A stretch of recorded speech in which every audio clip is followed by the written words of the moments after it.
کیا ٹیکنالوجی نے انسانی محنت کو کم کر دیا ہے؟ روبوٹ آ نہیں رہے بلکہ آ چکے ہیں۔ کوئی نوکری محفوظ نہیں ہے۔ ہمارے کام کرنے کا طریقہ ختم ہو رہا ہے۔ کیا یہ سب سچ ہے یا محض افواہ؟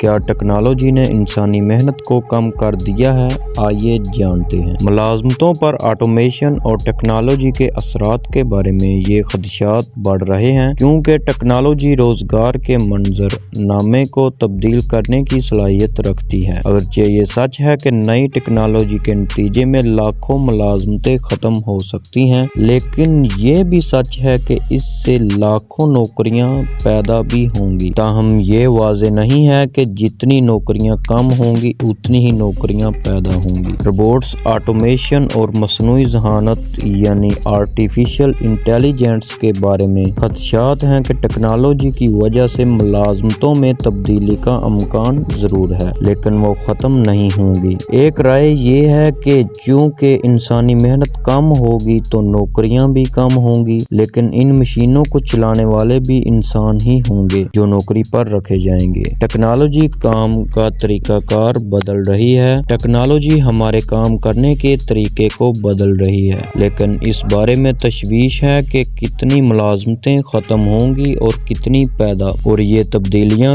کس پر کتنی اثر انداز ہوں گی۔ شواہد واضح ہیں کہ ٹیکنالوجی نے معمول کے مشینی کام کی ضرورت کو کم کر دیا ہے اور اعلیٰ ہنرمند تکنیکی اور تجزیاتی کام کی مانگ اور تنخواہ دونوں میں اضافہ کر دیا ہے۔ مصنوعی ذہانت کا اثر۔ آٹومیشن اور مصنوعی ذہانت کا اثر کئی دہائیوں سے بڑھنے والے رجحان کی سرعت ہے۔ سوئچ بورڈ آپریٹرز کو حال ہی میں فون اور انٹریکٹیو وائس رسپانس مینیو سے بدل دیا گیا ہے اور بہت سے گروسری اسٹور کلرک کو سیلف چیک آؤٹ مشینوں سے تبدیل کر دیا گیا ہے۔ آرٹیفیشل انٹیلیجنس میں پیش رفت کے ساتھ رپورٹس کا دعویٰ ہے کہ ٹرک ڈرائیورز، پیرالیگل اور حتیٰ کہ سرجن بھی ٹیکنالوجی کو بدلنے سے اپنے پیشوں میں فری ہو سکتے ہیں۔ ایک عام رائے یہ فی الحال درست ہوتی دکھائی دیتی ہے کہ اگرچہ ٹیکنالوجی اور آرٹیفیشل انٹیلیجنس سے نوکریاں پیدا ہوں گی، لیکن یہ ختم ہونے والی نوکریوں سے